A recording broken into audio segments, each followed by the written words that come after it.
Welcome to all. स्वागत है आप सभी का RSR यूट्यूब चैनल पे। और हम आ चुके हैं अभी लाइव रे ऑप्टिक्स पार्ट 1 में हमने कल प्लेन मिरर के बारे में बात किया। और वो कहते हैं ना, शुरुआत में इतने गजब गजब के कॉन्सेप्ट के जो क्वेश्चन हमने कल बनाए, कल की ये बात मैंने बोला था, आज भी बोल रहा हूँ कि बढ़िया वाले ज़बरदस्त टॉप लेवल के क्वेश्चन पार्ट 1 में हमने किए, यानी जो लेक्चर नंबर आपका 81 था। आज आपका लेक्चर नंबर 82 होगा। और लेक्चर नंबर 82 में हम बात करने वाले हैं आपके, यहाँ पे देख रहे होंगे आप, कर्व मिरर यानी गोलीय दर्पण। तो जो बच्चे एक बार क्लास में एंट्री मार चुके हैं, अपनी प्रेजेंट लगा चुके हैं, एक बार कमेंट सेक्शन में जय हिंद लिख दें, लाइक बटन पे प्रेजेंट लगा दें और फुल ऑन फायर के साथ में, फुल जोश के साथ में अपने को एक बार क्लास में कंसंट्रेट करें, फोकस करें, क्योंकि आने वाले 60 मिनट लगातार मौसम खराब रहेगा। ठीक है, तो बस एक ही चीज आपको करनी है, लगातार क्लास में बने रहना है। 60 मिनट में जो पढ़ाऊंगा वो इधर से स्कैन करके उधर मैं आपको ट्रांसफर करूंगा, वो आपको वहां पे टोटल डाटा आपके दिमाग में स्टोर करना है। तो पूरा फोकस करने की जरूरत है। और सबसे इंपॉर्टेंट चीज, अगर लगता है कि सपोर्ट करना चाहिए, मेहनत हो रही है, टॉप लेवल पे बैक टू बैक फायर हो रहा है, गजब कंटेंट आपको दिया जा रहा है, तो क्लास को शेयर करना मत भूलिएगा। क्लास को शेयर जरूर करिएगा, मजा आ जाएगा। सबसे पहले अगर मैं बात करूं, यहाँ पे लास्ट वाली जो हमारी क्लास थी, लास्ट डे, उसमें हमने आपका लेक्चर नंबर 81 किया था। आज हमारा है लेक्चर नंबर 82, यानी रे ऑप्टिक्स की दूसरी क्लास है, यानी पार्ट 2। पार्ट 1 हमने कल वाली क्लास में किया था, जहां पे हमने प्लेन मिरर के बारे में डिस्कस किया था। बच्चा कहेगा सर 81 से क्लासेस स्टार्ट है, तो 80 तक की क्लासें कहां पर है बेटा? सिलेक्शन बेच, आपका सिलेक्शन बेच के नाम से हमने प्लेलिस्ट बना रखी है। उसमें वीडियो नंबर 1 to 80 का कंप्लीट प्लेलिस्ट आपको मिल जाएगा। वहां से आप, जो बच्चे नए जुड़े हैं, वहां से आप नोट्स बनाना स्टार्ट कर दें, और जिन बच्चों ने वहां तक नोट्स बना रखे थे वो आगे कंटिन्यू कर दें। मैं स्टार्ट करने जा रहा हूं क्लास को। ये हमारी team RSR back to back fire लगी हुई है अपने मिशन में, और मिशन आपका 21 के लिए सिलेक्शन दिला के रहेंगे, ये हमारी जिद है। और वो कहते हैं ना कि जब बाकी दुनिया आपका हार का इंतजार कर रही हो, बाकी दुनिया जब आपके हार का इंतजार कर रही हो, तो उस दौरान जीतने का मजा ही कुछ और होता है। जीतने का जो कॉन्फिडेंस होता है वो कुछ और ही होता है। तो उसी मिशन के लिए हम निकल पड़े हैं। यहाँ पे अगर आप मुझे अनअकैडमी पे फॉलो करना चाहते हैं, ये मेरा अनअकैडमी पे प्रोफाइल है। सर अनअकैडमी पे फॉलो करने का क्या बेनिफिट है? क्योंकि वहाँ पे बेटा फ्री क्लासेज भी हमारी होगी। फ्री क्लासेज का जो अपडेट है वो क्लास आप ज्वाइन कर सकते हैं, उनका अपडेट मैं आपको टेलीग्राम पे दे दूंगा। अगर आप अनअकैडमी प्लस ज्वाइन करना चाहते हैं तो ये कैटेगरी सिलेक्ट करिए एप्लीकेशन में, उसके बाद में गेट सब्सक्रिप्शन क्लिक करिए। उसके बाद में मेरे हिसाब से 1 या 3 मंथ के लिए आपको नहीं जाना चाहिए, या तो 6 मंथ के लिए या 12 मंथ के लिए आपको जाना चाहिए। उसके बाद में जब कोड का ऑप्शन आए नीचे, तो वहाँ पे आप हमारा कोड यूज कर सकते हैं, RSR लाइव 10% डिस्काउंट होगा। लेकिन बड़ी बात यह है कि बाकी सारे सब्जेक्ट आप इसी प्राइस रेंज में, फिजिक्स, मैथ्स, इंग्लिश, जीएस, सारे सब्जेक्ट आप वहां से देख पाएंगे। ये जो हमारी क्लासेज होती है उनकी अपडेट और जो PDF है वो आपको टीम RSR के टेलीग्राम चैनल पे दी जाती है। तो आप ये टेलीग्राम चैनल जरूर से ज्वाइन कर लें। स्टार्ट करने जा रहे हैं कर्व मिरर। एक बार दिल थाम के बैठिए, पेपर पेन साइड में रखिए, क्योंकि मुझे आपका केवल जो कंसंट्रेट है वो स्क्रीन पे चाहिए, पूरा फोकस चाहिए। टॉप लेवल पे कॉन्सेप्ट आपको क्लियर करने हैं, बैक टू बैक फायर आपको करना है। ठीक है बेटा, बहुत बढ़िया। तो स्टार्ट कर रहे हैं। यहाँ पे सर PDF नहीं खुल रहा, बेटा PDF नहीं खुल रहा, इसका इश्यू मेरे पास नहीं है, ये आप अपने लेवल पे देखिए क्या इश्यू है PDF का। ठीक है, यहाँ पे आज हम कर्व्ड मिरर के लिए बात करें तो ये कर्व्ड मिरर बनता कैसे है, इसकी प्रॉपर्टीज क्या है, इमेज फॉर्मेशन क्या है, इन सब पे डिस्कस करेंगे पॉइंट टू पॉइंट, 1 by 1। तो सबसे पहले अगर मैं डिस्कस करता हूं बेटा, तो कर्व्ड मिरर है क्या। ये जो आप डायग्राम देख रहे हैं, ये जो इमेज देख रहे हैं, ये जो आपने विजुअल इफेक्ट देखा है इमेज फॉर्मेशन का, यहाँ पे कोई ऑब्जेक्ट रखा हुआ है और यहाँ पे इसका इमेज बन रहा है, उन सब पे डिस्कस करेंगे। लेकिन ये कर्व्ड मिरर बनता कैसे है, ये कर्व्ड मिरर मतलब डिफाइन कैसे होगा, बनेगा कैसे, तैयार कैसे होगा, उस पे अपन डिस्कस कर रहे हैं। तो एक चीज आप नोटिस करिए कि कोई आपका कोई स्पेयर है, कोई गोला है, और उस गोले का एक हिस्सा अगर अपन काट दें और काट के अलग कर दें और उसके बाद में उसके किसी एक तल पे, चाहे अंदर की तरफ या बाहर की तरफ, अगर उस हिस्से पे पॉलिश कर दी जाए तो उसके बाद में उसके पॉलिश के दूसरी साइड वाला हिस्सा है वो रे का क्या करेगा, रिफ्लेक्शन करेगा। तो इस प्रकार जो मिरर तैयार होगा वही मिरर होगा हमारा कर्व्ड मिरर, यानी आपका गोलीय दर्पण, जिसके बारे में अपन बात कर रहे हैं। यानी सीधा सा एक ही लॉजिक है, किसी खोखले पारदर्शी ट्रांसपेरेंट होलो स्फीयर का एक कटा हुआ भाग है, छोटा हिस्सा है, जिसके एक साइड पे आपने क्या कर रखी है, पॉलिश करके रखी हुई है, ये आपका कर्व्ड मिरर बन जाएगा। लेकिन मैं आपको एक बात बता दूं जो आपको अपने दिल दिमाग में बिठानी है। वो बात क्या है, जरा नोटिस करिए। वो बात ये है कि यहां पे आपको इस डेफिनेशन को एग्जाम में कोई नहीं पूछेगा कि ये डेफिनेशन आपको वहां पे एग्जाम में मिलेगा, नहीं बेटा, डेफिनेशन एग्जाम में नहीं मिलेगा। अपने को इसका कॉन्सेप्ट समझना है कि कॉन्सेप्ट क्या है। जरा ध्यान दीजिएगा। सबसे पहले एक मेरे पास स्फीयर है और ये हिस्सा मैंने उसका काट के अलग किया हुआ है, जैसा कि आप यहां पे देख पा रहे होंगे।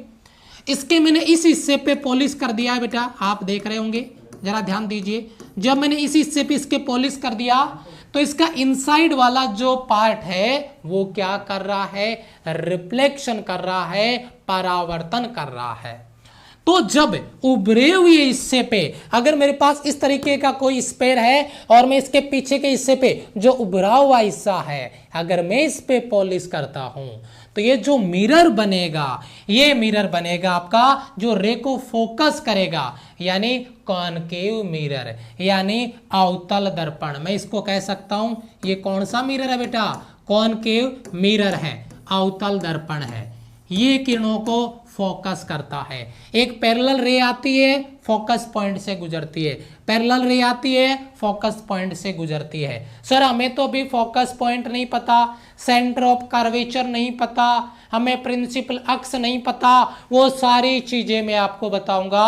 लेकिन एक शर्त अपने और मेरे साथ में आपको कमिटमेंट करना होगा, एक शर्त फॉलो करनी पड़ेगी। क्या? आप आसानी से बिल्कुल रिलैक्स होके आराम से बैठिए, बस जो मैं क्या बोल रहा हूं उस वर्ड को फॉलो करिए, क्या एक्सप्लेन कर रहा हूं उसको समझिए। बाकी मेरी जिम्मेदारी है इधर का पूरा डाटा उधर ट्रांसफर करने का। ठीक है, चलिए जरा ध्यान देते हैं बेटा। यहां पे ये रे को फोकस कर रहा है, यहां पे ये चीज आपने लिखी होगी, ये जो भी लाइट रे है इनको क्या कर रहा है, फोकस कर रहा है, अभिसारित कर रहा है, इकट्ठा करता है। ये इसका प्रिंसिपल अक्स है। मैं इनके बारे में डिटेल डिस्कस अभी आगे करूंगा। ठीक है, अच्छा, उसके बाद में अगर दूसरा अपनी स्फीयर लेते हैं और उस स्फीयर का कुछ हिस्सा काट लेते हैं और उसके बाद में अगर उसके इनसाइड में अगर पॉलिश कर दी जाए, इनसाइड में अगर उसके पॉलिश कर दी जाए तो उसका जो बाहर वाला जो उभरा हुआ हिस्सा है वहां से रिफ्लेक्शन होगा, वहां से परावर्तन होगा, और वहां से जो परावर्तन होगा तो जो ये मिरर बनेगा वह मिरर बनेगा आपका जो रे को फैला देगा, जो किरणों को फैला देगा, वह होगा आपका कॉन्वेक्स मिरर, यानी आपका उत्तल दर्पण। ये रे को क्या कर देता है, अनुसरित कर देता है, यानी डाइवर्स कर देता है, उनको फैला देता है, बिखेर देता है। इसमें जो पैरेलल रे आ रही है वो दूर चली गई, पैरेलल रे आ रही है दूर चली गई, किरणों को पीछे बढ़ाया तो वह फोकस पॉइंट पे मिल रही है। तो बेटा एक चीज अपने दिल दिमाग में बिठाओ कि अगर आपको कॉन्सेप्ट क्लियर करना है तो आपको रेगुलर रूटीन से क्लास में आना होगा, रेगुलर रूटीन से कॉन्सेप्ट आपको डील करने होंगे, समझने होंगे। तो अगर मैं इस कंक्लूजन पे पहुंचूं कि ये आपका एक स्फेरिकल आपका होलो स्फीयर है जो गोला है, और उस स्फीयर का एक छोटा हिस्सा काट के निकाला और उसके किसी एक भाग पे पॉलिश कर दिया तो मेरे पास कर्व्ड मिरर तैयार हो गए। और वो दो प्रकार के मिरर हैं, एक कॉनकेव मिरर और एक कॉन्वेक्स मिरर। ध्यान दीजिए मेरी बात पे, कॉनकेव मिरर जो रे को फोकस कर रहा है और कॉन्वेक्स मिरर जो रे को बिखेर दे रहा है, डाइवर्स कर दे रहा है, फैला दे रहा है। यहां पे नोट करिए। अब मैं कुछ चीजों से आपको रूबरू करवाता हूं मुक्कालात करवा देता हूं, ठीक है, मुलाकात नहीं करते, हम मुक्कालात ही करते हैं, क्योंकि यही हमारा एटीट्यूड है। यहां पे देखिए ये आपका सेंटर है बेटा इस स्पेयर का, और इसको किससे डिफाइन किया जा रहा है बेटा, सी से। सी क्या है, वक्रता केंद्र, centre of curvature. Sir centre किसका है, ये सेंटर है बच्चे स्पेयर का। तो एक बार कमेंट में मुझे बताइए ये जो सेंटर है इस स्पेयर का, इस सेंटर से इसका जो ये आपका परिधि है इसका, उस परिधि पे एक पॉइंट P है जिसको मैं अभी पोल बोलूंगा, बताऊंगा। इनके जो बीच की दूरी है उसको किस नाम से जाना जाता है, मैं कमेंट में चाहूंगा, मैं कमेंट में चाहूंगा बच्चा कमेंट करे, और प्रत्येक बच्चा कमेंट करे जो मेरी क्लास में अभी है। इस टाइम शांत नहीं बैठने का, मैंने शांत बैठने के लिए बोला, ठीक है, लेकिन जब सवाल मैं पूछूं तो जवाब प्रत्येक बच्चा देगा। अपने आप को ये लगेगा कि मैं क्लास में हूं और प्रत्येक बच्चे से मेरा सवाल है, कमेंट भर जाना चाहिए। तो यहां पे जब सी को पी से मिलाया तो यहां पे एक प्रिंसिपल अक्ष बनता है जो इस सी को पी से मिलाता हुआ लाइन खींच रहा है। पी आपका है पोल, क्या बेटा, पोल, जिसको हम क्या कहते हैं, ध्रुव कहते हैं, पोल आपका पी। तो सी सेंटर ऑफ कर्वेचर और पोल पी के जो बीच की दूरी होती है इसे कहते हैं रेडियस ऑफ कर्वेचर, वक्रता त्रिज्या, इसको कैपिटल आर से लिखा जाता है।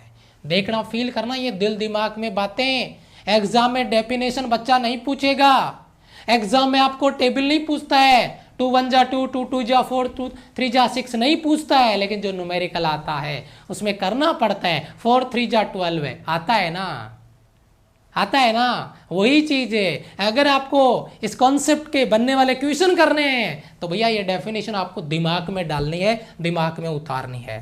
तो ये आपका रेडियस ऑफ कर्वेचर हो गया। अच्छा, जो पैरेलल रे आती है और वो जिस पॉइंट पे मिलती है, जिस बिंदु पे मिलती है, उस बिंदु को क्या कहते हैं बच्चे, फोकस पॉइंट। क्या कहा जाता है, फोकस पॉइंट। चाहे वो यहाँ पे एक्चुअल में रे मिलती है, क्योंकि ये रियल इमेज बन रहा है, यहाँ पे रियल इमेज नहीं है, ये वर्चुअल है, आभासी है, पीछे की तरफ बढ़ाने पे मिलती है, ये आपका फोकस पॉइंट है। तो फोकस पॉइंट और पोल पी के बीच की जो दूरी होती है इसे फोकल लेंथ कहते हैं, इसे फोकस दूरी कहते हैं। बच्चा एक बार बताइए, यहां तक क्लियर है, यहां तक क्लियर है तो मैं आगे बढ़ना चाहूंगा, अगली स्टेप पे चलना चाहूंगा, जल्दी बताइए।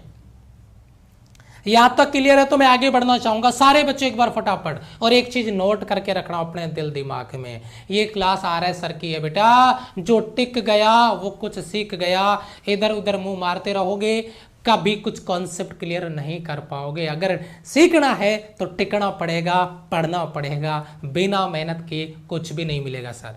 आगे बढ़ते हैं, क्लियर है? तो अगले कॉन्सेप्ट पे चलते हैं, और अगला हमारा कॉन्सेप्ट क्या है जरा ध्यान दीजिए, प्रतिबिंब बनाने के नियम। जो इमेज फॉर्मेशन है उसकी क्या प्रॉपर्टी है और उसका साइन कन्वेंशन क्या है, चिन्ह परिपाटी क्या है, यानी इमेज फॉर्मेशन कैसे किया जाएगा, प्रतिबिंब का निर्माण कैसे होगा, उस पे डिस्कस करेंगे हम। तो rule of image formation and sign convention पहले मैं आपको इंट्रोड्यूस कराऊंगा, किससे, आपको जो रूल ऑफ इमेज फॉर्मेशन है उससे। इमेज का फॉर्मेशन कैसे होगा, इमेज बनाई कैसे जाएगी। बेटा मेरी रिक्वेस्ट रहेगी आपसे, एक बार पूरा फोकस करके देखिए, पूरा ध्यान लगा के देखिए, क्योंकि यहाँ से ये इमेज फॉर्मेशन आपके दिमाग में रहेगा तो अभी आगे मैं इमेज बनाने वाला हूँ और वो इमेज आपके दिमाग में स्कैन होगी। अगर ये चीजें क्लियर हो रही है, नोट करना।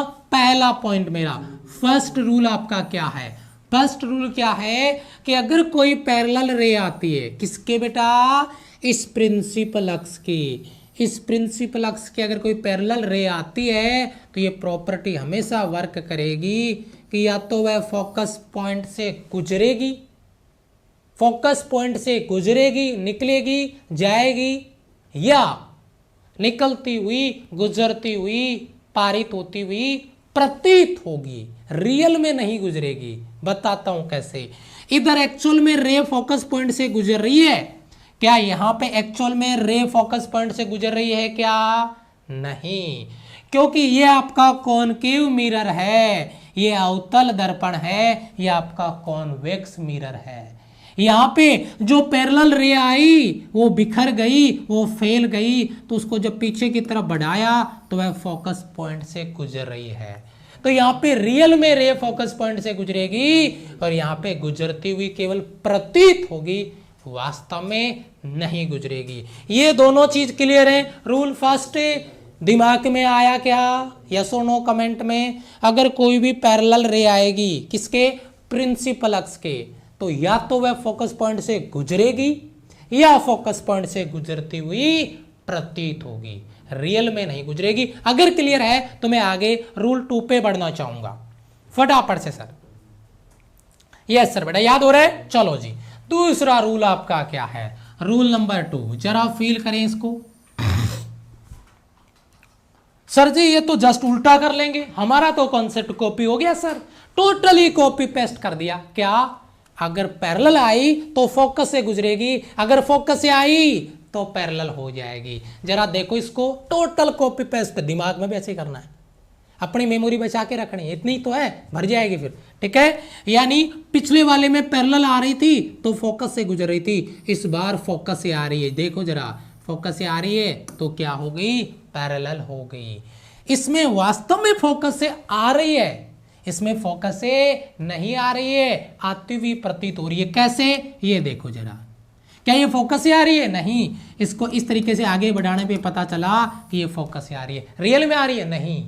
अगर फोकस से आ रही है या फोकस से आती हुई प्रतीत होती है तो वह प्रिंसिपल अक्ष के क्या हो जाएगी? पैरेलल हो जाएगी। बताओ रूल नंबर 2 फर्स्ट का इनवर्स है कि नहीं, उल्टा है कि नहीं, याद हुआ कि नहीं? क्योंकि इसके बिना आगे की कहानी अधूरी है, कुछ भी नहीं है। गुरुजी आत्मा बसती है। इन दोनों रूल को ध्यान से देखिए, क्योंकि इसके बिना आगे मैं इमेज फॉर्मेशन बताऊंगा बच्चे, हवा भी नहीं लगेगी। अदरवाइज वो इमेज फॉर्मेशन आप खुद करोगे, खुद बनाओगे, ठीक है। चलो थोड़ा सा आगे बढ़ते हैं। रूल नंबर 3 आपका, रूल नंबर 3 क्या है? बड़ा इंटरेस्टिंग है।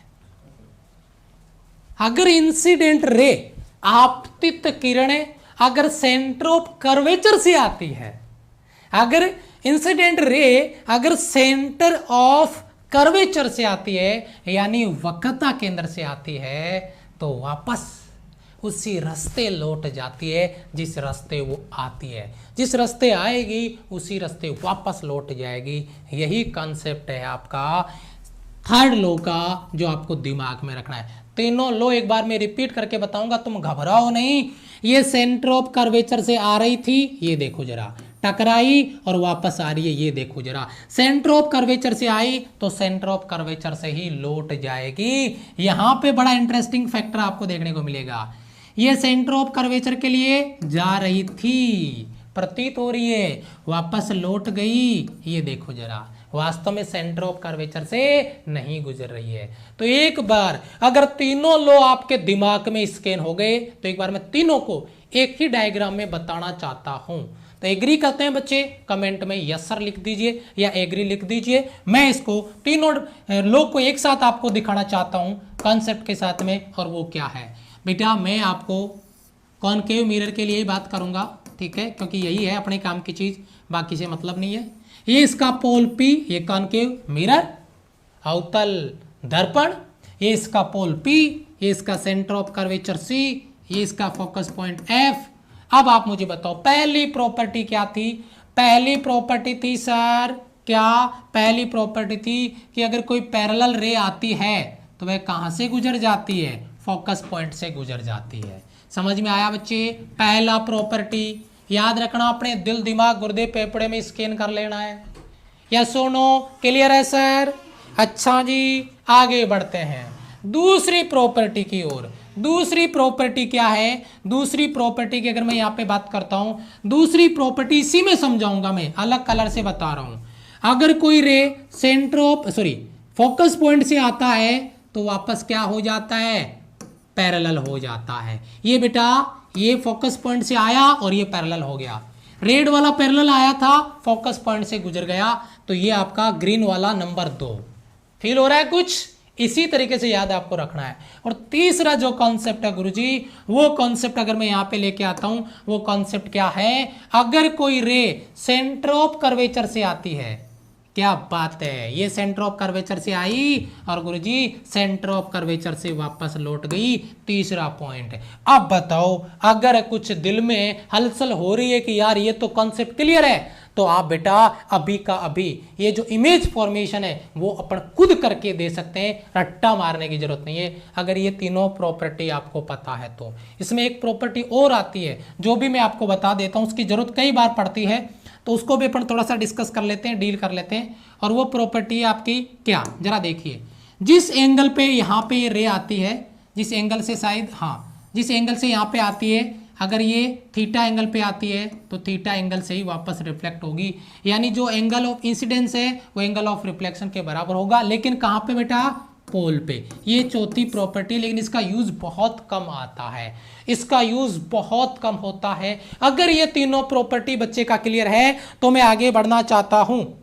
क्लियर है बेटा, इमेज फॉर्मेशन के जो रूल थे वो क्लियर है तो मैं आगे बढ़ूंगा। एक बार फटाफट जोश के साथ में कमेंट बॉक्स में आग लग जाए, दिख जाए, मुझे फुल जोश चाहिए बच्चे। आगे देखिए, ये आपका रूल था, हमने कहा था क्या, इमेज फॉर्मेशन के जो रूल हैं वो हमने देखे हैं। अब अपन चलेंगे साइन कन्वेंशन पे, यानी चिन्ह परिपाटी पे। तो जरा देखिए, साइन कन्वेंशन आपकी स्क्रीन पर है। सर जी इसका तो बहुत तगड़ा रोल है, कहाँ पे, अरे सर न्यूमेरिकल में। अगर न्यूमेरिकल गलत होता है तो साइन कन्वेंशन से होता है, चिन्ह परिपाटी से होता है। बहुत अच्छे, शाबाश।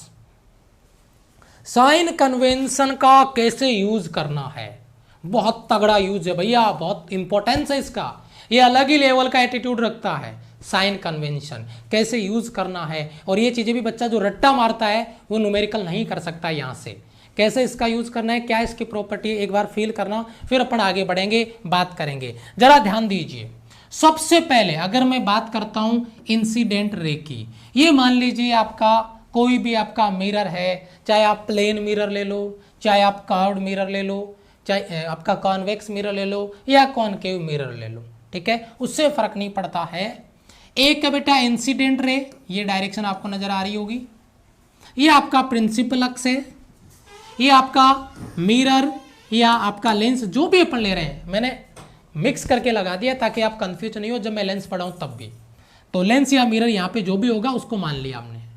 अब प्रॉपर्टी क्या है, सबसे पहली प्रॉपर्टी जरा फील करना, जितनी भी रेज का जो डिस्टेंस कवर होगा, जितनी भी दूरियां जो मापी जाएगी, वो दूरियां कहां से मापी जाएगी, जितनी भी दूरियों का जो मेजरमेंट किया जाएगा वो हमेशा कहां से किया जाएगा बेटा, पोल से। सबसे पहला पॉइंट, जितनी भी डिस्टेंस मेजर की जाएगी वो पोल से की जाएगी। अब आप कहोगे सर ये क्या बात हुई, ये क्या बात हुई, मैं यहां से चल के यहां तक आया, मैं 1 मीटर चल के आ गया साहब, मैं उधर से इधर आया 1 मीटर चला, तो मैं उधर से इधर आ रहा हूं तब भी 1 मीटर, और इधर से उधर गया तब भी 1 मीटर, तो सर क्या फर्क पड़ता है, इस पॉइंट से दूरी मापे या उस पॉइंट से दूरी मापे, दूरी का फर्क नहीं पड़ रहा, लेकिन डायरेक्शन का पड़ रहा है। जब आप यहां से दूरी का मेजरमेंट करेंगे तो आप इधर चल के जाएंगे, और जब यहां से डिस्टेंस का मेजरमेंट करेंगे तो आप इधर चल के जाएंगे, तो डायरेक्शन का लफड़ा है बहुत तगड़ा। तो सबसे पहली चीज, अगर इंसिडेंट रे आपतित किरण की दिशा में अगर कोई भी दूरी मापी जाती है तो वह हमेशा प्लस में आएगी, और इंसिडेंट रे की डायरेक्शन में जो डिस्टेंस कवर होगी वो इधर तो हो नहीं सकती, क्योंकि इधर तो चल के आएंगे तो वो तो अपोजिट हो गया, वो केवल इस तरफ के लिए आएगा, और वो जो डिस्टेंस होगी वो हमेशा प्लस में कवर होगी, हमेशा प्लस के रूप में उसको शो किया जाएगा। पहला पॉइंट मैं रिपीट करूंगा, घबराओ बिल्कुल नहीं, जब तक साइन कन्वेंशन क्लियर नहीं होगा मैं आगे नहीं बढ़ूंगा, बहुत इंपॉर्टेंट टॉपिक है। पहला रूल इसका, ठीक है, पहला रूल। अच्छा जी, दूसरा रूल क्या है, दूसरा रूल यह है कि पोल से अगर इंसिडेंट रे के अपोजिट चलते हैं, विपरीत चलते हैं, तो चिन्ह किसका आएगा, माइनस का, क्योंकि दूरी का मेजरमेंट तो पोल से ही करना है। अगर आप पोल से इंसिडेंट रे की डायरेक्शन में चले गए तो प्लस, और अगर इंसिडेंट रे की अपोजिट चले गए तो माइनस। ये आपकी दूसरी प्रॉपर्टी। दोनों प्रॉपर्टी क्लियर है, पहली दो प्रॉपर्टी एक बार एग्री करिए दोनों प्रॉपर्टी को बच्चा। पहली दोनों प्रॉपर्टी को एक बार एग्री करें बच्चे, पहली और दूसरी, सभी डिस्टेंस का मेजरमेंट पोल से, इंसिडेंट रे की दिशा में पॉजिटिव, इंसिडेंट रे के अपोजिट डायरेक्शन में नेगेटिव। पहली दो प्रॉपर्टी क्लियर हो गई होगी। शाबाश सर। अच्छा जी, तीसरा पॉइंट क्या है? जो आपका प्रिंसिपल अक्ष, जो आपका मुख्य अक्ष है, जो आपका प्रिंसिपल है, जो आपका मुख्य अक्ष है, उसके ऊपर की ओर जितनी भी डिस्टेंस होगी वो हमेशा प्लस में, और नीचे की ओर जो भी डिस्टेंस कवर की जाएगी वो माइनस में है। यानी वस्तु हमेशा मुख्य अक्ष के ऊपर होगी तो वस्तु की ऊंचाई, ऑब्जेक्ट का हाइट हमेशा पॉजिटिव आएगा। लेकिन इमेज जो बनता है वो सीधा भी बन सकता है, अगर सीधा बनता है तो पॉजिटिव, और अगर उल्टा बनता है तो वह नेगेटिव आएगा। ये हमारी तीसरी प्रॉपर्टी है। बस एक बार ये तीनों चीज मुझे बता दो, क्लियर है तो साइन कन्वेंशन का लफड़ा खत्म, साइन कन्वेंशन का लफड़ा खत्म। बताओ जल्दी से एक बार। सभी डिस्टेंस का मेजरमेंट पोल से करेंगे, पहली प्रॉपर्टी। ये मान लो ये दूसरी, ये पहली है तो इसको दूसरी कर लो, और उसके बाद में ये दूसरी होगी, ये आपका तीसरी हो जाएगा, और ये प्रॉपर्टी चौथी हो जाएगा। तो कंफ्यूज नहीं होंगे आप। सभी डिस्टेंस का मेजरमेंट पोल से, पहली। दूसरा, इंसिडेंट रे की डायरेक्शन में पॉजिटिव। अभी क्लियर करूंगा मैं, इसको करूंगा, टेंशन ना लो। एग्जाम्पल के साथ में, घबराओ नहीं किसी बच्चे को अगर अभी भी डाउट है तो, एग्जाम्पल के साथ क्लियर करूंगा, जस्ट पेशेंस रखिए। डायरेक्शन में पॉजिटिव, अपोजिट डायरेक्शन में नेगेटिव, प्रिंसिपल अक्ष के ऊपर की ओर पॉजिटिव, प्रिंसिपल के नीचे की ओर नेगेटिव। खत्म बात। इतनी सी बात क्लियर है तो अब मैं आपको एग्जाम्पल के साथ में आगे लेके चलता हूं, इधर एक्सप्लेन कर देता हूं, जरा समझिए। बेटा ये कौन सा मिरर है जरा बताना, कमेंट करना बच्चे, कौन सा मिरर है, कौन सा मिरर है भैया? ये कॉनकेव मिरर, अवतल दर्पण। कॉनकेव मिरर बोले तो अवतल दर्पण। मैंने एक ऑब्जेक्ट लिया और मैंने इसको यहां पे रखा, ये ऑब्जेक्ट है, ये इसका फोकस पॉइंट है, ये पोल P हो गया, ये फोकस पॉइंट है, और ये सेंटर ऑफ कर्वेचर C हो गया। इससे रे आई, फोकस पॉइंट से गुजर गई, ठीक है, और फोकस पॉइंट से आई वो पैरेलल हो गई, ये कह सकते हैं अपन इधर से आया, या मैं इसको यहां से दिखा देता हूं या यहां से दिखा देता हूं, यहां से दिखा देता हूं, ये मान लो यहां पे बन गया।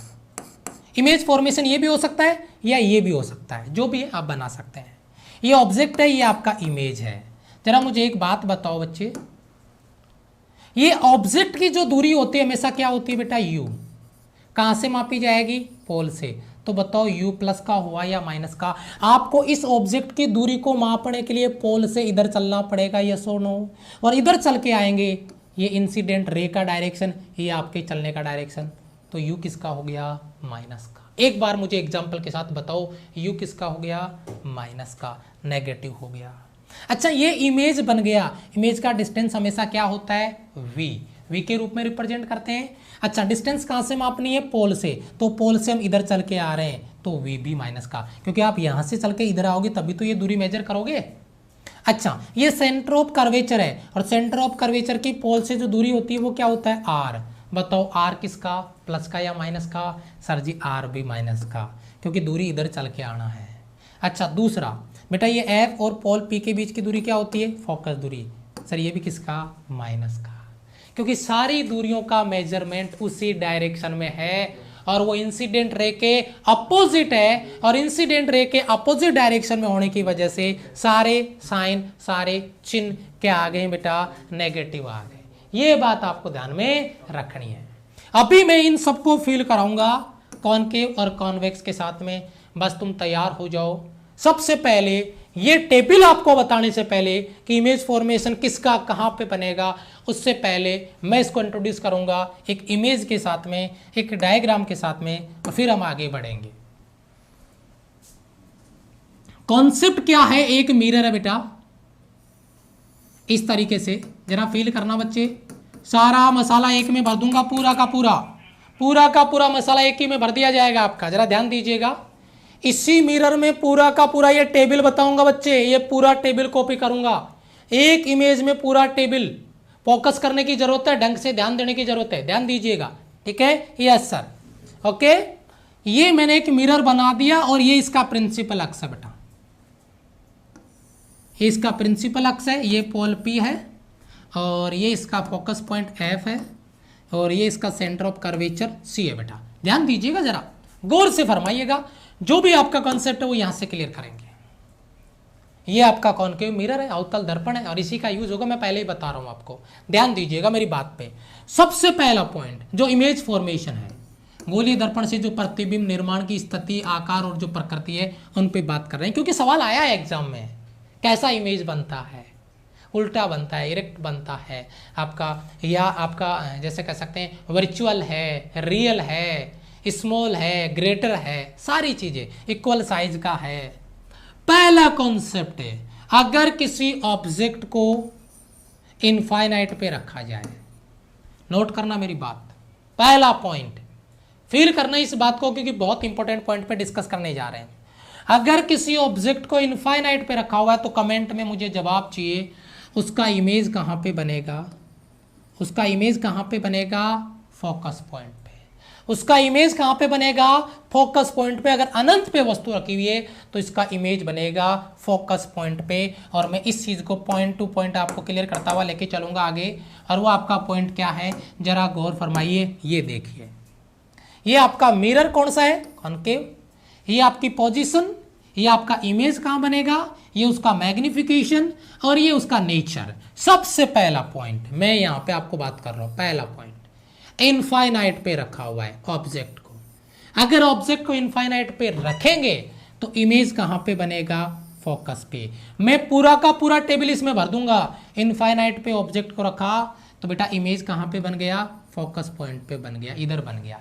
यस और नो। चलो आगे बढ़ते हैं। अब आप मुझे बताओ m, ये मैग्निफिकेशन पावर का सर हमारे को भी कॉन्सेप्ट नहीं बताया गया। तो बेटा थोड़ा सा तुम अगर पेशेंस रख लोगे इस टेबल के जस्ट बाद में, तो मैं आपको मैग्निफिकेशन जो पावर का जो कॉन्सेप्ट है वो आपको क्लियर करवा दूंगा, यहां से यहां से। तो इसका थोड़ा सा एक्स्ट्रा यूज है, पहले हो रहा है, तो आप इसको लेकर घबराना मत। क्या है मैग्निफिकेशन पावर, इमेज और ऑब्जेक्ट का रेशियो है, अनुपात है। ठीक है, तो एक बार ये जो कॉन्सेप्ट है इसको थोड़ा सा आप साइड में रखिएगा। उस कॉन्सेप्ट को समझाने के बाद में मैं इसको समझाऊंगा, अच्छे से क्लियर हो जाएगा, आप खुद आंसर दोगे मुझे। अब आप मुझे बताओ, जब मैंने इसको इनफाइनाइट पे वस्तु को रखा तो फोकस पॉइंट पे इमेज बन रहा है, तो ये इमेज क्या होगा बेटा, रियल होगा। कैसा होगा, रियल होगा। और उल्टा होगा, लेकिन बेटा आकार में बहुत छोटा होगा। आकार में बहुत ही, इसलिए तो हम बहुत छोटा है, मैं बाद में बात करूंगा, बहुत छोटा बनता है, बिंदु आकार का बनता है, बहुत ही छोटा बनता है। पहली कंडीशन आपकी हो गई। दूसरी कंडीशन आती है इनफाइनाइट और सी के बीच में अगर वस्तु को रखते हैं, ये आपकी दूसरी कंडीशन है। इनफाइनाइट और अगर सी पे रखेंगे तो आप खुद कमेंट करो इमेज कहां बनेगा। इसका ट्रिक क्या है, इसका ट्रिक है जितना पास में आओगे इमेज उतना दूर चलता जाएगा। आप एक कदम आगे आए, पहले इनफाइनाइट पे थे, अब इनफाइनाइट और सी के बीच में आए, तो जो इमेज फोकस पे है वो एक कदम दूर चला जाएगा। वो कहां चला जाएगा, सी और एफ के बीच में। रट्टा मारने वाले बच्चे दूर रहें, उनके बस की बात नहीं है। केवल इस कॉन्सेप्ट को फोकस वही बच्चे कर पाएंगे जो समझना चाहते हैं, जो पूरा टेबल एक छोटे से डायग्राम में भर देना चाहते हैं। बहुत इंपॉर्टेंट कॉन्सेप्ट है। यहां पे अगर इनफाइनाइट और सी के बीच में रखेंगे तो इमेज यहां पे बन जाएगा, उल्टा इमेज बन जाएगा। ये आपका दूसरा कॉन्सेप्ट है। ये पहला वाला था तो मैं यहां पर भी नंबर 1 लिख देता हूं। ठीक है, यस। अच्छा, दूसरा बन गया, एक कदम इधर आ गया। तीसरा कहां पे बनेगा, अगर ऑब्जेक्ट को सी पे रख दें, अगर ऑब्जेक्ट को सी पे रख दें तो इमेज कहां पे बनेगा बेटा, सी पे बनेगा। यस और नो, उल्टा बनेगा, उसी आकार का बनेगा वस्तु के। अभी मैं क्लियर कर दूंगा।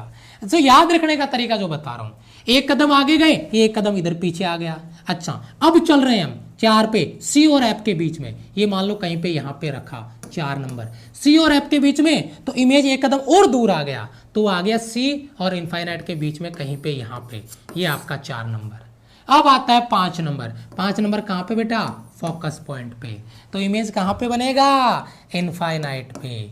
यानी ये 5 नंबर है ना, 5 नंबर, यस 5 नंबर, और ये 1 नंबर। 1 नंबर और 5 नंबर आपका बराबर है, ये मान लो आप। उसके बाद में देखिए, अगर अपन 6 नंबर पे जाते हैं, यहाँ पे ये 6 नंबर। तो भैया मिरर के दूसरे एंड पे यानी मिरर के इस साइड में इमेज का फॉर्मेशन होता है, किरणों को पीछे की ओर बढ़ाने पे बनता है, जो कि यहाँ पे होगा, सीधा होगा, इमेजनरी होगा, और ये 6 नंबर बनेगा आपका इस तरफ। ये चीजें आपको नोट करनी है। ये 6 इमेज की जो कंडीशंस है ये मैंने आपको नोट करवाई है। अब वर्चुअल वो सारी चीजें मैं डायग्राम में आपको बताऊंगा, वो सारी चीजें मैं टेबल में बताऊंगा जो मैंने डायग्राम में बताई है। ये चीज जो मैंने यहाँ बताई है, आप जब अपने नोट्स बनाओ तो ये डायग्राम ऐसे ही बनाना। अगर अनंत पे रखेंगे तो फोकस पॉइंट पे पहली कंडीशन, अगर इनफाइनाइट और सी के बीच में रखेंगे दूसरी कंडीशन, तो वो एक कदम दूर चला जाएगा, सी और एफ के बीच में आ जाएगा दूसरी कंडीशन। तीसरा, सी पे रखेंगे तो सी पे बनेगा, एक कदम अंदर आए, सी और एफ के बीच में नंबर 4, तो ये दूर चला गया, एक कदम सी से और अनंत के बीच में चला गया, ये 4 नंबर। और 5 एफ पे रखेंगे तो इनफाइनाइट पे चला जाएगा, एफ और पी के बीच में रखेंगे तो मिरर के दूसरे साइड में बनेगा और वह वर्चुअल बनेगा, आभासी बनेगा। जरा बताओ क्लियर है कि नहीं है बेटा? बताओ क्लियर है कि नहीं है? फटाफट से, यहां से सभी बच्चों का क्लियर है? क्लियर है बेटा? यस। आगे बढ़ते हैं। अब इसके कॉन्सेप्ट देखो। पहला इनफाइनाइट वाला हो गया बेटा, दूसरा देखो कहां पे बेटा? सेंटर ऑफ कर्वेचर, केंद्र से दूर, यानी सी और किसके बीच में बेटा? इनफाइनाइट के बीच में। कुछ याद आया? दूसरे वाली कंडीशन, ये आपका सी और ये इनफाइनाइट, ये दूसरी कंडीशन। फील करो आप यार, अपने आप जवाब मिलेगा। सी और इनफाइनाइट के बीच में, तो इमेज कहां बन रहा है? इमेज बन रहा है आपका यहां पे। अगर ये यहां पे आया तो इमेज आपका एक कदम दूर, ये दूसरा, सी और एफ के बीच में। अब पता वहां पे क्या लिखा हुआ है? वहां पे लिखा हुआ है एफ, और इसको सी को क्या लिख रहा है वो? 2f, क्योंकि बेटा ये फोकस दूरी आपको पता है, रिलेशन पता है बेटा, r बराबर क्या होता है? 2f। ये रिलेशन वैसे मैं आगे बात करूंगा, r बराबर 2f। तो अगर ये f है, ये f है, तो ये टोटल 2f हो जाएगा। तो ये क्या बोल रहा है बेटा यहाँ पे? ये क्या बोल रहा है? f व 2f के बीच में, f व 2f के बीच में। याद रखना m 1 से छोटा होगा क्योंकि इमेज छोटा बनेगा, और रियल में बनेगा, और क्या होगा बेटा? इरेक्ट बनेगा, उल्टा बनेगा। ठीक है, ये चीज आपको दिमाग में ध्यान रखनी है। जब मैं चेंज करूं कंडीशन तब ध्यान रखना, वास्तविक उल्टा, वास्तविक उल्टा, इसमें भी आ रहा है, चेंज होगा वही याद रखना, और बाकी नहीं अपने आप याद रह जाएगा। रियल है और आपका इन्वर्टेड है। अच्छा आगे बढ़ते हैं तीसरी कंडीशन में। कहां पे बेटा? सेंटर ऑफ कर्वेचर पे। जरा बताओ तीसरी कंडीशन ये रही, सी पे रखा तो सी पे बना। तो जरा इसको फील करो फिर, अगर सी पे रखने पे सी पे बनता है तो ये तीसरा, वक्रता केंद्र पे, सेंटर ऑफ कर्वेचर पे, यानी यू जो वस्तु की दूरी है वो 2f के बराबर, लेकिन इसकी जरूरत अपने को नहीं पड़ेगी। सी पे रखेंगे तो सी पे इमेज बनेगा, और कैसा बनेगा? वस्तु के बराबर। और जब बराबर होता है ऑब्जेक्ट इमेज के तो मैग्निफिकेशन पावर 1 होता है। मैं इसकी बात आगे डील करूंगा। किसी बच्चे को अगर मैग्निफिकेशन पावर में डाउट है, थोड़ा सब्र रखें, गेस ना बनाए, सब कुछ क्लियर करेंगे। फिर मैं बता रहा हूं इमेज कैसा बनेगा? रियल बनेगा, इन्वर्टेड बनेगा। देखिए जहां पे चेंज होगा वहां पे बात करूंगा मैं, घबराना बिल्कुल नहीं है, टोटल कॉपी पेस्ट है। अच्छा तीसरा, चौथा, कहां चले गए बेटा? सी से एक कदम आगे, यानी सी और एफ के बीच में, तो इमेज कहां चला गया? एक कदम पीछे, आपका सी से दूर। तो वक्रता केंद्र और एफ, यानी सी और एफ के बीच में, तो वह कहां चला गया? एक कदम पीछे, यानी सी और इनफाइनाइट के बीच में। अब वस्तु से बड़ा इमेज बनने लग गया, तो इसका मतलब मैग्निफिकेशन पावर ग्रेटर देन 1, और रियल है और इन्वर्टेड है, उल्टा है, वही चीज चल रहा है। चौथा, पांचवा, फोकस पॉइंट पे। कहां पे बनेगा? इनफाइनाइट पे। कॉपी पेस्ट इनवर्स, ये देखो पांचवा कहां पे? पहला और पांचवा, ये पहला और ये पांचवा। देखो जरा गौर से, पहला और पांचवा एक ही था, पहले पे अनंत पे था तो फोकस पे बन रहा था, अब फोकस पे है तो कहां पे बन रहा है? अनंत पे बन रहा है। तो ये सारी चीजें आपकी कॉपी पेस्ट है। एम मैग्निफिकेशन है, इनफाइनाइट हो जाएगा, अभी भी रियल है और इन्वर्टेड है। लास्ट देखिए नंबर 6, ये कहां पे बेटा? ये है एफ और पोल पी के बीच में, तो मिरर के पीछे की तरफ बनेगा, रियल नहीं बनेगा, ये ध्रुव और फोकस के बीच में, दर्पण के पीछे बनेगा, एम ग्रेटर देन 1 होगा, लेकिन सबसे इंपॉर्टेंट चीज है ये वर्चुअल होगा और इरेक्ट होगा। एकमात्र इमेज कॉनकेव मिरर की जो आपका इरेक्ट है और वर्चुअल है, बाकी 5 के 5 इमेज रियल और इन्वर्टेड है। उल्टे हैं। यही चीज आपको, यही डिफरेंस आपको दिमाग में रखना है। ये टेबल आपका गुलाम होगा अगर ये इमेज फॉर्मेशन आपने ट्रिक जो मैंने मेथड आपको बताया याद रखने का, अगर वो आपको आता है तो ये टेबल में आपको मुंह मारने की जरूरत बिल्कुल नहीं पड़ेगी। बताओ क्लियर है बच्चे यहां से? यस, शाबाश, बहुत बढ़िया, क्लियर है बेटा यहां से? बहुत बढ़िया, शाबाश। आगे बढ़ते हैं। देखो अब आता है आपका नंबर 2, कॉन्वेक्स मिरर यानी उत्तल दर्पण। और उत्तल दर्पण क्या है? उत्तल दर्पण को अपन कैसे डील करें, कैसे डिस्कस करें? तो बेटा उत्तल दर्पण में क्या होता है, एक तो इसका मतलब क्या है यार, इसको भाव ही नहीं देता कोई, मतलब इसको ज्यादा इंपॉर्टेंस दिया ही नहीं जाता। देखो कॉनकेव में देखो कितना इमेज बना, 6, और इसका देखो वो कहते हैं ना कि ये भी जबरदस्ती दे दिया, देखिए जरा, तो इसको ज्यादा, बहुत ज्यादा भाव नहीं दिया जाता है। क्या कह रहा है ये, अगर वस्तु इनफाइनाइट पे रखेंगे, वस्तु इनफाइनाइट पे रखेंगे तो इमेज कहां पे बनेगा? फोकस पे। सर ये तो उसमें भी था, हाँ तो क्या नया है? वही तो है, अगर वस्तु इनफाइनाइट पे तो इमेज कहां पे बनेगा? फोकस पॉइंट पे बनेगा, बात खत्म। अच्छा, मैग्निफिकेशन पावर m 1 से छोटा होगा, इसके बाद में भी आगे करूंगा, जरा सब्र रखना। अच्छा, ये वर्चुअल होता है, आभासी। इसमें अरे उसमें तो 5 रियल थे, एक वर्चुअल था और वो भी सीधा था, जो आपका वर्चुअल था, आभासी था वो। इसमें देखो क्या, वर्चुअल, आभासी और इरेक्ट, सीधा। दूसरा देखो, अनंत और ध्रुव के बीच में, इनफाइनाइट और पोल पी के बीच में कहीं पर भी रखो वस्तु को तो वहां पे पोल और फोकस के बीच में बन जाएगा, लेकिन इसका कोई यूज नहीं होता। सेकंड वाला टोटल यूजलेस है और वर्चुअल होगा और इरेक्ट होगा, सीधा होगा। केवल इसका एक ही प्रॉपर्टी बनता है, वो पहला वाला बस, और इसको भी बहुत ज़्यादा इंपॉर्टेंस नहीं दिया जाता है। अगर सवाल बनता है तो वह पहले कॉन्सेप्ट से ही बनता है, इस पॉइंट से बनता है, यहाँ से बनता है। इस पॉइंट को कोई नहीं पूछता है, दूसरे वाले पॉइंट को। तो एक बार मुझे ये टेबल के बारे में बताइए, ये कॉन्सेप्ट आपका क्लियर है जिसके बारे में अपन यहाँ पे बात कर रहे हैं। एयरफोर्स एक्स ग्रुप के लिए यही क्लास है क्या? एयरफोर्स एक्स ग्रुप के लिए यही क्लास, 100% यही क्लास है। आप नेवी की तैयारी कर रहे हैं, यही क्लास है। आप एनडीए की तैयारी कर रहे हैं, यही क्लास है। और अगर आप किसी दूसरी कंपटीशन की तैयारी कर रहे हैं और आपके सिलेबस में 11th और 12th सब्जेक्ट हैं, मतलब फिजिक्स है 11th और 12th का, तो यही क्लास है, ठीक है? यस, आगे बढ़ते हैं। अब आते हैं कुछ इंटरेस्टिंग धमाकेदार कॉन्सेप्ट पे, जहां से निचोड़ निकलता है गोल्डन पॉइंट, स्पेशल पॉइंट। जरा ध्यान दीजिएगा, इन सवालों को अपन यहाँ पे कॉन्सेप्ट को डील करते हैं, क्या क्या नए नए सवाल बनते हैं, क्या सवाल एग्जामिनर सोच सकता है, उन पे अपन डिस्कस करते हैं। सबसे पहला पॉइंट, वैसे बहुत ज्यादा इंपॉर्टेंस तो इसका नहीं है, लेकिन थोड़ा फील अगर आपने किया है तो जवाब मिल गया है। मैं बताता हूं कैसे। जो आपका उत्तल दर्पण है, कॉन्वेक्स मिरर है, उसके सामने अगर कोई वस्तु रखी जाती है, कोई ऑब्जेक्ट रखा जाता है, और जब मिरर से, दर्पण से दूर की ओर गति करता है, ये आपका कॉन्वेक्स मिरर है और उस दर्पण से दूर जा रहा है, कौन? ऑब्जेक्ट दूर जा रहा है। ये आपका क्या है बेटा? ये आपका कॉन्वेक्स मिरर है। ये क्या है आपका? Convex mirror. और उस कॉन्वेक्स मिरर के सामने जो ऑब्जेक्ट रखा हुआ था, वो ऑब्जेक्ट मिरर से क्या जा रहा है? दूर जा रहा है। तो जब उससे दूर जाता है तो जो इमेज है वो छोटा होकर फोकस की ओर अग्रसर होने लगता है। ऑब्जेक्ट जितना दूर जाएगा, इमेज फोकस की ओर जाएगा। और दूसरा इंपॉर्टेंट चीज जो है वो क्या है? ऑब्जेक्ट को दूर लेके जा रहे हैं, इमेज फोकस की ओर जा रहा है। अगर ऑब्जेक्ट को फोकस की ओर लेके जाएंगे तो इमेज दूर जाएगा। ये तो आपने अभी किया, नहीं किया क्या?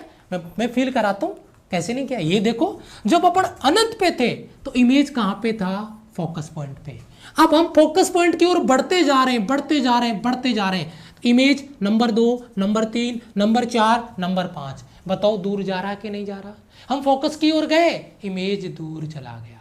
हम दूर जाएंगे, इमेज फोकस की ओर जाएगा। ये चीज फील कर लो, रट्टा मारने वाली बात नहीं है बच्चे। आप सोचो कि मैं इसको रट्टा मार लूंगा, नहीं, अपने दिमाग में बात होनी चाहिए। क्वेश्चन क्या बनेगा? क्वेश्चन ये बनेगा, अगर किसी ऑब्जेक्ट को मिरर के फोकस पॉइंट की ओर ले जाया जाए तो इमेज क्या करेगा? फोकस से दूर जाएगा, वहीं रहेगा, कुछ कह नहीं सकते। ऐसा करके सवाल आपका बनाया जा सकता है बेटा, ठीक है? यस। अच्छा, ये सवाल बड़ा इंटरेस्टिंग है। जो मिरर होते हैं ना बेटा, उनसे वर्ण विपतन का दोष, मतलब जो आपका क्रोमेटिक का जो ऑप्शन आता है वो कहते हैं ना रंगों का दोष। आजकल तो नहीं होता होगा, पहले टीवी में अचानक सिग्नल चले जाते थे, है ना, ब्लैक एंड व्हाइट में नहीं, जो आपका मतलब कह सकते हैं ना कि जो रंगीन टीवी होता है, कलर टीवी जिसको अपन कह सकते हैं, है ना, जिसमें इमेज कलरफुल दिखे, उस टीवी में अगर अचानक सिग्नल चला जाए और उसमें अलग अलग धारियां आपको नजर आए, सारे कलर मिक्स होकर अलग अलग लाइनें दिख रही है और फिर लिखा हुआ था खेद है, प्रॉपर सिग्नल नहीं मिलने की वजह से हम ब्रॉडकास्टिंग को रोक रहे हैं, जैसे ही हमें सिग्नल मिलेंगे हम आपका प्रसारण फिर से स्टार्ट कर देंगे, ब्रॉडकास्टिंग फिर से स्टार्ट हो जाएगी। देखा आपने, वो क्या है, वो रंगों का विपतन है, वो रंग एक दूसरे में मिक्स हो गए।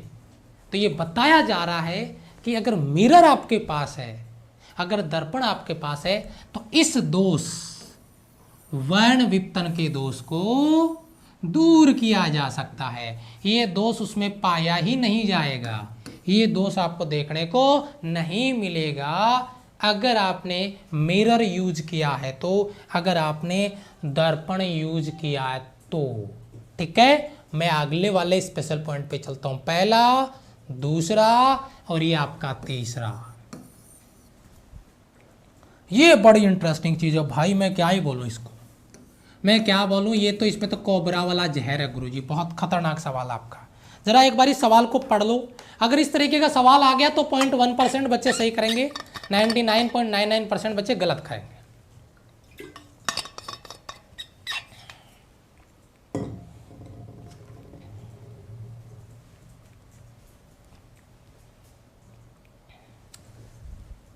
ठीक है, यस, देखिए जरा ध्यान से, बहुत मजा आ रहा है सर पढ़ने में, बच्चा फोकस करिए क्लास पे, कमेंट में नहीं, जब बोलूं कमेंट तब करने का, मजा आ रहा है, बहुत अच्छी बात है।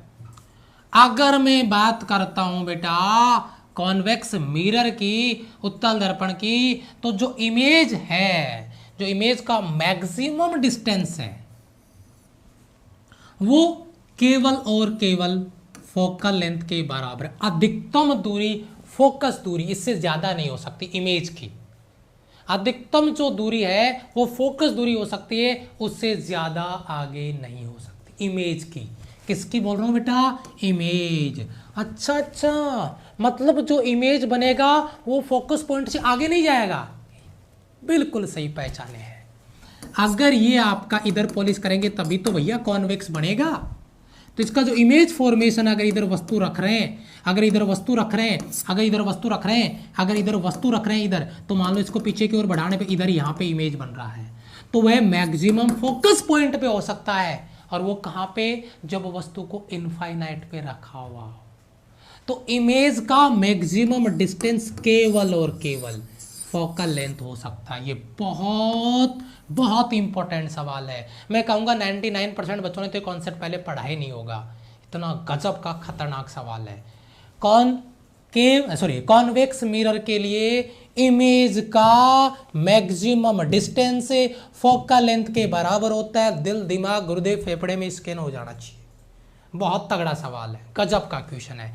एक सवाल जो ऑलरेडी आपने प्रैक्टिस किया हुआ है, मिनिमम वाला, दिल थाम के बैठिए। पॉइंट नंबर 4, ये कौन सा है, ये कॉनकेव आ गया सर, ये कौन सा आ गया सर, कॉनकेव आ गया। तो कॉनकेव मिरर में यानी अवतल दर्पण में रियल ऑब्जेक्ट और रियल इमेज, यानी ऑब्जेक्ट और इमेज का अगर मैं बात करता हूं मिनिमम डिस्टेंस का, अगर प्रतिबिंब की न्यूनतम दूरी का, तो वह 0 होगी। अगर बच्चा दिमाग में इमेज बनता है, डाटा आपका स्कैन होके सामने आता है, तो कमेंट में यस सर लिखो, नहीं तो ये कहोगे सर पता ही नहीं चला क्या बोल रहा है। मैं फील कराता हूं। ये कौन सा मिरर है सर, ये सर जी कॉनकेव मिरर है, बहुत अच्छी बात है। ये क्या है, इसका प्रिंसिपल, ये क्या है, फोकस पॉइंट, ये क्या है, सेंटर ऑफ कर्वेचर। चलो जी, अब अपन इसको क्या कर रहे हैं, हम इसका इमेज फॉर्मेशन कर रहे हैं। अगर सेंटर ऑफ कर्वेचर पे वस्तु रखी जाती है तो इमेज का फॉर्मेशन कहाँ पे होता है बेटा, इमेज फॉर्मेशन कहाँ से होता है आपका, सेंटर ऑफ कर्वेचर, थोड़ा सा आगे चला गया, सेंटर ऑफ कर्वेचर पे। ये ऑब्जेक्ट है गुरुजी और ये इमेज है। बताओ इनके बीच की मिनिमम दूरी, इनके बीच की मिनिमम दूरी 0 है या नहीं, क्योंकि ये एकमात्र ऐसा कंडीशन है कॉनकेव मिरर के लिए जहां पे वस्तु रखेंगे वहीं पे उसका इमेज बन जाएगा। तो मिनिमम डिस्टेंस से 0 आ गया। जरा गौर फरमाइए कमेंट बॉक्स में। डाउट क्लियर हो गया है तो बहुत जहर सवाल, बहुत जहर सवाल। किसी भी बुक को उठाओगे अच्छी लेवल की बुक तो ये सवाल आपको वहां पे देखने को जरूर मिलेगा। बहुत गजब का क्वेश्चन है, बहुत बेहतरीन सवाल है। यस सर, शाबाश सर। सी जब सी पर बनता है, बहुत अच्छे। क्लियर हो गया बेटा। चलो थोड़ा सा आगे बढ़ते हैं। आगे का क्या कॉन्सेप्ट है, आगे बढ़ते हैं। आगे अपना कॉन्सेप्ट आता है जो मिरर की आत्मा है। मिरर की आत्मा सर, ये भी मिरर की आत्मा ही। हाँ जी बिल्कुल मिरर की आत्मा है। क्या आपका मिरर फॉर्मूला या मैग्निफिकेशन यानी आवर्धन, ये क्या चीज है आवर्धन। लेकिन उससे पहले अपन मिरर फॉर्मूले की बात कर ले। और गुरुजी क्या आता है, बहुत सारे बच्चे इस अंधेरे में जी रहे होते हैं। एक और कॉन्फिडेंस होता है बच्चे को। क्या कल की क्लास में आपने देखा 900, 950, 985 हजार के आसपास बच्चे थे। आज की क्लास में 600, 550 बच्चे, 300 बच्चे कहाँ गए। रे ऑप्टिक्स आता है। अरे रिजल्ट का इंतजार करेंगे, रिजल्ट बढ़िया हुआ मेरा पेपर हो ही जाएंगे 40-42 नंबर तो। अच्छा जी, रिजल्ट आने के बाद तैयारी करेंगे। फिर वही बच्चे कमेंट करेंगे सर मैं कहाँ से तैयारी स्टार्ट करूं, इतने दिन क्या कर रहा था सर, रिजल्ट का वेट कर रहा था हुआ नहीं मेरा, कहां से तैयारी स्टार्ट करूं मैं। सर मुझे इतना बता दो कि मेरे 10 नंबर आ जाए फिजिक्स में। पूरी साल कुछ नहीं करेगा, एग्जाम के 10 दिन पहले कॉल आएगा बच्चे का, आज मेहनत नहीं करना चाहता। वही है बेटा कि उन्हीं बच्चों का पेपर क्लियर होगा जो आज अपने दिल दिमाग में आज से अपना मिशन बना लिया है, जो निकल पड़े हैं। वो 300 बच्चे वही थे जो ये चेक करना चाहते थे, रे ऑप्टिक्स अरे ये तो मेरा पहले से तैयार है, कोई नया टॉपिक पढ़ाएंगे तो आएंगे। फिर उस दिन अच्छा ये मैग्नेटिज्म ये तो आता है, पर क्या नहीं आता, अरे सब कुछ आता है, फिर पेपर क्लियर क्यों नहीं हुआ भाई। यार ये बात तो सही है, पेपर तो क्लियर नहीं हुआ, आता था लेकिन क्लियर नहीं हुआ, पता नहीं कैसे। वही चीज है।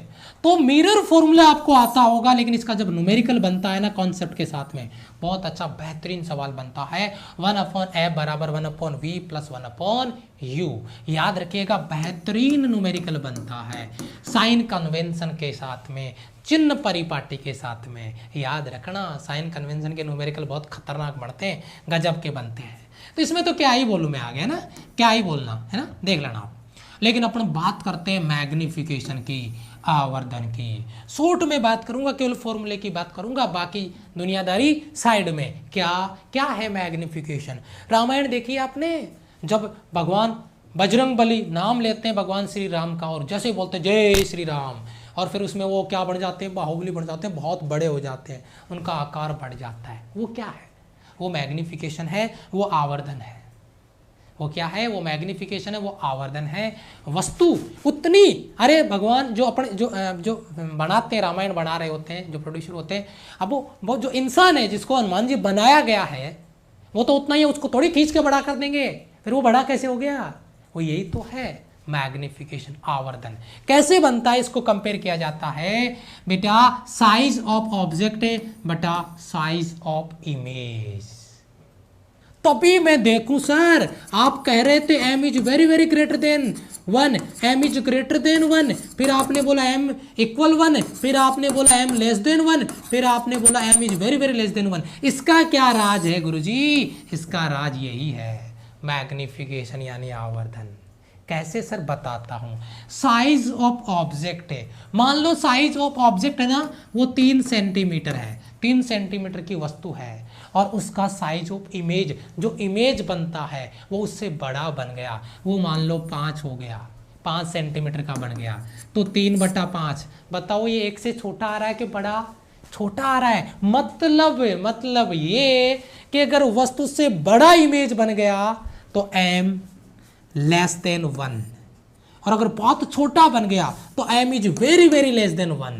और अगर ये 3 सेंटीमीटर था और इमेज भी 3 सेंटीमीटर का बनता, भाई दोनों की साइज बराबर है, मैग्निफिकेशन पावर 1। याद आया, सेंटर ऑफ कर्वेचर वाला कॉन्सेप्ट है, वक्रता केंद्र वाला, उसका मैग्निफिकेशन पावर उस टेबल में कितना था, 1, क्योंकि बराबर आकार का इमेज बन रहा था उसका। तो ये आपका मैग्निफिकेशन पावर आ गया। दूसरा, अगर ऑब्जेक्ट से इमेज छोटा बन जाए, यहाँ पे 3 की जगह 2 ही आ जाए, 3 की जगह कितना आ जाए बच्चे, 2 ही आ जाए, तो बताओ ये magnification power m greater than 1 हुआ कि नहीं हुआ। और 2 के बजाय 1 ही आ जाए और छोटा हो जाए, तो फिर आवर्धन 1 से बड़ा हो जाएगा, बहुत बड़ा हो जाएगा। तो इस तरीके से मैग्निफिकेशन पावर इमेज दिमाग में बना लेंगे, रट्टा नहीं मारेंगे। रट्टा मार के याद नहीं रहेगा बेटा, ये बात अपने दिल दिमाग में बिठा लो, ठीक है। यस, बहुत अच्छा कॉन्सेप्ट आपका। मैंने क्या कर दिया, एक मिनट इसमें करेक्शन करो बेटा, इसको जस्ट उल्टा करो। हाँ, यहाँ पे सही है, यहाँ पे सही है, ये वाला गड़बड़ है, ये सही है, इसको करेक्ट कर लेना, इसको करेक्ट कर लेना बेटा, इसको करेक्ट कर लेना, इसको करेक्ट कर लेना बेटा एक बार। ये यहाँ पे मैंने नीचे वाला लैंग्वेज ध्यान नहीं दिया, इसको करेक्ट कर लेना, इसको जस्ट उल्टा कर लेना, ओके। यस, अब आगे आ जाओ। मैग्निफिकेशन का ये जो फॉर्मूला है आपका, ये न्यूमेरिकल आया है क्या? अरे गुरुजी नहीं आया। आ गया तो बोल देंगे पढ़ाया नहीं था, हैं? पेपर में आया इसका न्यूमेरिकल। सर आपने 2-3 न्यूमेरिकल करवाए थे हमारे को टॉप 21 में, राफेल सीरीज में भी करवाया, एग्जाम में आया नहीं आया? तो सर हम तो पहले कह रहे थे कि सर नहीं आएगा, अच्छा क्वेश्चन है, नहीं आता अच्छा क्वेश्चन पेपर में, हैं? और आ गया तो सर ने पढ़ा है नहीं, है कि नहीं है?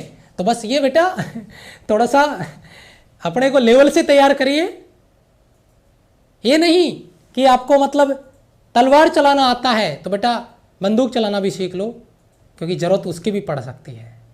आपको कराटे आते हैं तो बेटा कुश्ती भी सीख लो, क्योंकि जिससे सामना हो रहा हो सकता है उसको कुश्ती आती हो, उसमें लपेट दिए जाओगे, ठीक है। हर तरीके से तैयार करना पड़ेगा गुरुजी, ठीक है।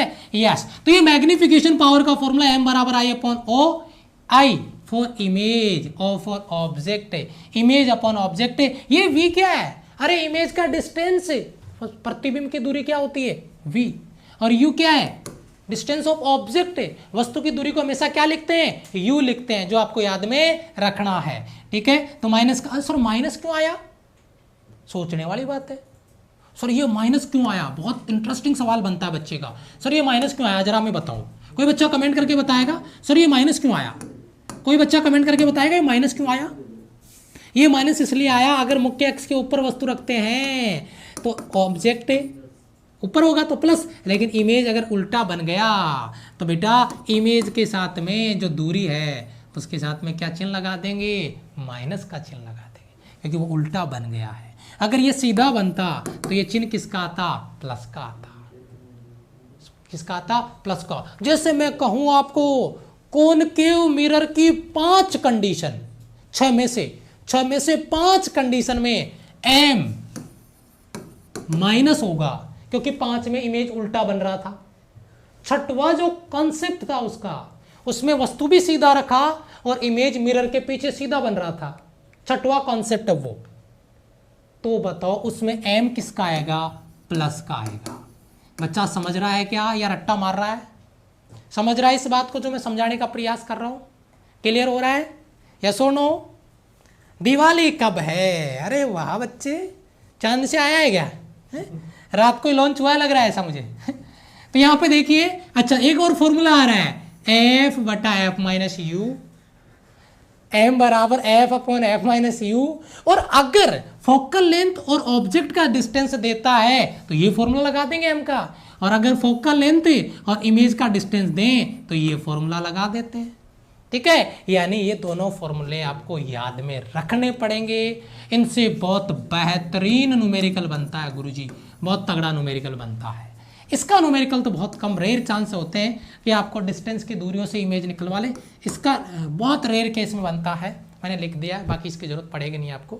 डिस्टेंस v2 v1 दो इमेज बनवाएगा, डिस्टेंस वस्तु को दो जगह रखेगा, फिर ये मैग्निफिकेशन पावर।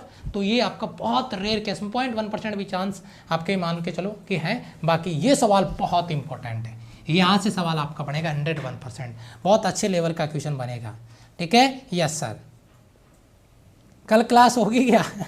अच्छा इसलिए पूछ रहा था क्या? चलो आगे बात करते हैं। यूज ऑफ मिरर मतलब ये पूछ के ये साबित करना चाहता है सर कल दीपावली। कल एक बच्चे का कमेंट देखा मैंने, दीपावली तो अच्छे से मना लेने देते, फिर से क्लासेस स्टार्ट कर दी हैं, जैसे दीपावली केवल आप ही के, हमारे तो है ही नहीं। एक वो बच्चा जिसको दीपावली पहले मनानी है, अरे दिवाली उस दिन मनाई जाएगी, पटाखे उस दिन फूटेंगे जिस दिन तेरा मेरिट लिस्ट में नाम आएगा। बच्चा रियल दिवाली तो वो है, कोई दिवाली नहीं है जब तक, अगर दिल की बात करें ना, आत्मा से जब जवाब तभी आएगा कि यार आज है दिवाली, उस दिन फोड़ेंगे पटाखे। बाकी इंतजार करते रहो, दिवाली हर साल आती है, सिलेक्शन हर साल नहीं होगा बेटा, याद रखना इस बात को, ठीक है। चलो जी, आपका अवतल दर्पण, ओहो ये सवाल आया है ना, एनडी में आ गया, नेवी में आ गया, एयरफोर्स में आ गया और रिपीट होता है। दाढ़ी बनाने वाला है ना, दाढ़ी बनाने वाला जो मिरर है वो किसके लिए, कौन से मिरर का यूज होता है, आपका कॉनकेव मिरर का। सर्च लाइट, जो सर्च करने के लिए, देखने के लिए, उस लाइट में भी इसका यूज होता है। सिनेमा का जो प्रोजेक्टर होता है उसमें भी इसी का यूज होता है। टेलीस्कोप में भी इसका यूज होता है। टेलीस्कोप होता है दूर की वस्तुओं को देखने के लिए, जिसको अपन कह सकते हैं आपका दूरबीन, दूर की वस्तुओं के लिए, इसमें इनका यूज होता है। तो ये बेसिक 2-3 एग्जाम्पल है जो आपको याद में रख लेने हैं, ठीक है। यस, अब आता है आपका कॉन्वेक्स मिरर। अब क्या आता है बेटा, कॉन्वेक्स मिरर यानी उत्तल दर्पण।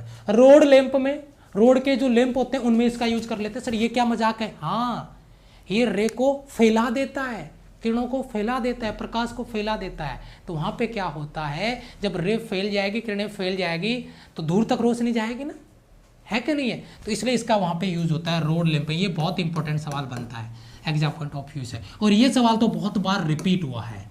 गाड़ी का जो साइड मिरर होता है, साइड वाला ग्लास, वो आपका कॉन्वेक्स मिरर ही होता है। बहुत इंपॉर्टेंट, बहुत बार रिपीट हुआ है, बहुत बार रिपीट हुआ रहा, साइड मिरर के रूप में। बताओ याद हो गया क्या, याद हो गया क्या, यहां तक याद हो गया, याद हो गया सर, शाबाश शाबाश शाबाश, बहुत बढ़िया, बहुत अच्छे, शाबाश। हाँ अब देखिए आगे बात करते हैं गोल्डन पॉइंट। गोल्डन पॉइंट, अरे सर जी गोल्डन पॉइंट है मतलब गोल्डन है ये तो, है ना, मतलब इसको तो बहुत अच्छे से देखने की जरूरत है बेटा। गोल्डन पॉइंट का मतलब है कि इनका निचोड़ निकाल के अगर कोई सवाल बनाए अच्छे लेवल पे, तो वो सवाल क्या बन सकता है, उस सवाल को अपन डिस्कस कर रहे हैं। तो देखिए सबसे इंपॉर्टेंट चीज, सबसे इंपॉर्टेंट चीज, दर्पण की फोकस दूरी, जो मिरर है उसका जो फोकल लेंथ है वो, जरा ध्यान दीजिएगा बेटा, बहुत इंटरेस्टिंग सवाल है।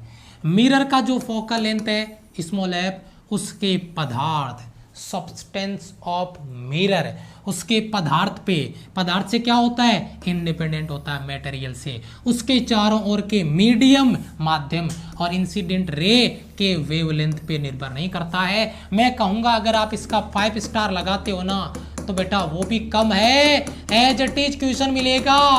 गोल्डन पॉइंट का मतलब है focal length of mirror, focal length of mirror does not depends on material, medium, wavelength of incident ray, ये इंडिपेंडेंट है फोकल लेंथ ऑफ मिरर। ना पदार्थ पे डिपेंड करेगा, ना मीडियम पे डिपेंड करेगा, और ना ही इंसिडेंट रे की वेवलेंथ पे डिपेंड करेगा। बच्चे ये सवाल अगर इंपॉर्टेंट नजर आता है एक बार कमेंट सेक्शन में यस सर लिख दीजिए, क्योंकि बहुत बेहतरीन सवाल बनने वाला है, गजब का सवाल, सुपर सवाल ये कहूंगा मैं, बहुत गजब सवाल है। आगे बढ़े,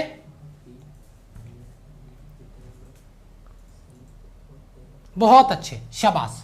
दूसरा पॉइंट आपका, क्या बात है, सुपर। फिर बोलूंगा क्योंकि यार गोल्डन पॉइंट है तो ये गोल्डन है, गोल्डन क्या, माध्यम बदलने पे, मीडियम चेंज होने पे मिरर के फोकस करने की पावर या मिरर की रे को फैलाने की पावर, यानी जो आपका पावर है फोकस करने का और उसको डाइवर्ट करने का, वो अभिसारित या अपसारित करने की जो क्षमता है वह नहीं बदलती है।